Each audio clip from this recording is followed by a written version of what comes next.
امام حج کی ذمہ داریوں میں شامل ہے کہ وہ پورے سال کا لاحہ عمل امت مسلمہ کو دے. تو امام حج کا خطبہ اس سال کس موضوع پہ ہونا چاہیے کہ ہم نے فلسطین کے ان مجبوروں کو کیسے آزاد کروانا ہے. اس وقت الحاد کا فتنہ ہے اور جو فتنے امت کو درپیش ہیں اس وقت اس میں حکمرانوں کی ذمہ داری کیا ہے, علماء کی ذمہ داری کیا ہے, مجاہدین کس طرح کام کریں. پورا سال یہ نمائندے پوری دنیا سے جو آئے ہیں یہ جا کے اس بات پہ کام کریں گے, اس موضوع پہ جا کے ورک کریں گے.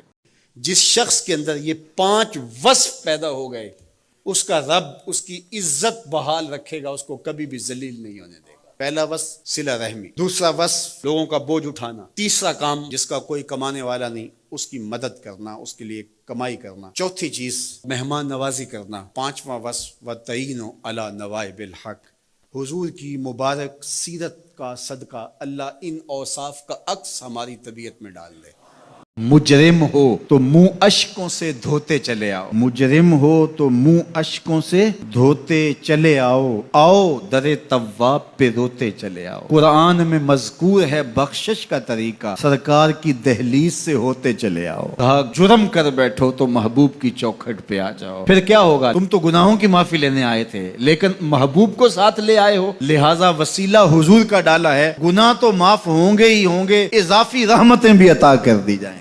گناہ سے نفرت کا مزاج جب معاشرے میں پیدا ہو جائے تو پھر گناہ کرتے ہوئے لوگ جھجکتے ہیں. جب گناہ پر داد دی جائے تو پھر گناہ پر لوگ دلیر ہوتے ہیں. تو گناہ گار سے نہ کیا جائے, گناہ سے نفرت کا اظہار کیا جائے. تو ہم جب برے شخص کی برائی کی وجہ سے اس سے پیچھے ہٹیں گے اور نیک شخص کی نیکی کی وجہ سے اس سے قریب ہوں گے تو نیکی کا ماحول پھیلے گا, لوگ اچھائی کی طرف آئیں گے اور اچھائی پرموٹ ہوگی.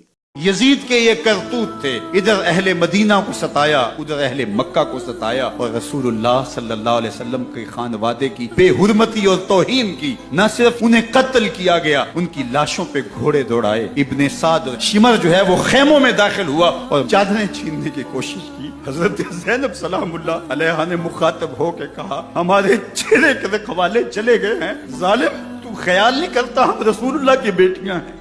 حضرت شہربانو, حضرت زین العابدین اور حضرت زین راہ حق پر چلنے والوں کی مدد کرو, ان کا ساتھ دو, ان کے دست و بازو بنو. جو بھی لوگ اچھائی کا کام کر رہے ہیں وہ دینی راستے پہ ہیں یا وہ اور کسی سماجی کام میں انسانیت کی خدمت کر رہے ہیں, ان کے دست و بازو بنو. آج ہم اچھے لوگوں کے دست و بازو بننے کی بجائے ان کے نقاد بنتے ہیں. نقاد نہ بنو, اچھے لوگوں کے دست و بازو بنو, ان کی معاونت کرو, ان کی مدد کرو, ان کی نصرت کے لیے کھڑے ہو جاؤ.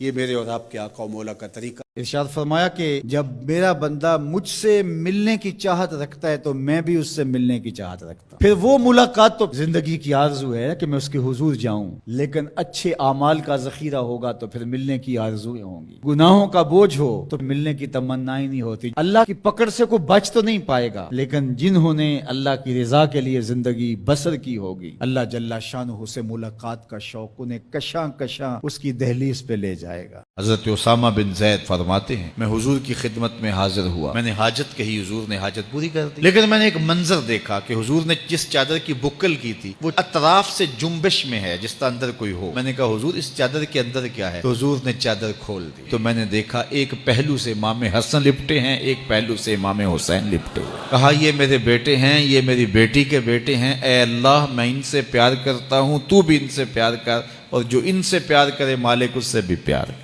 بندہ مومن کو تکلیفوں پر جو اجر دیا جاتا ہے اگر اسے پتہ چل جائے تو وہ آرزو کرے کہ تکلیفوں میں ہی رہو. میرے اور آپ کے آقا و مولا فرمایا جو شخص قرآن پڑھتا ہے اس کو اجر دیا جاتا ہے, اور جو قرآن پڑھتا ہے یتتعتع فیہ, فرمایا جو پڑھنا چاہتا ہے لیکن زبان عجمی ہونے کی وجہ سے لکنت پیدا ہوتی ہے تو اڑ اڑ کے پڑھتا ہے تو اللہ ثواب بھی دوہرا عطا کرے گا. تو یہ اللہ کا نظام ہے, تو وہ محروم نہیں رکھے گا. تو جو تکلیفیں پہنچتی ہیں اس کا میرے اللہ نے صلہ رکھا. ایک حدیث میں آتا ہے جب کوئی شخص گناہ کرتا ہے تو گناہ کرنے کی وجہ سے اس کے دل پر ایک سیاہ نقطہ لگ جاتا ہے. اگر وہ فوراً توبہ کر لے تو وہ نقطہ مٹ جاتا ہے اور دل شفاف ہو جاتا ہے, لیکن اگر وہ توبہ فوراً نہیں کرتا تو نقطے کے ساتھ ایک نقطہ دوسرے گناہ سے پھر بڑھ جاتا ہے, حتیٰ کہ ایک وقت ایسا آتا ہے کہ پورا دل سیاہ ہو جاتا ہے. تو پھر گناہ اور نیکی میں کوئی فرق باقی نہیں رہتا. پھر انسان کی زندگی گناہوں کا مجموعہ بھی بن جائے تو اس کو کوئی فرق نہیں پڑتا. کسی شخص کے اسلام کا جمال اور حسن یہ ہے کہ وہ ہر بے مقصد کام کو چھوڑ دے. جب ہم اپنی زندگی سے بے مقصد کاموں کو نکالتے جاتے ہیں تو زندگی منظم ہوتی ہے. اپنے وقت کی قدر سیکھو. سب سے قیمتی سرمایہ جو راس المال ہے وہ آپ کا وقت ہے، اور جس نے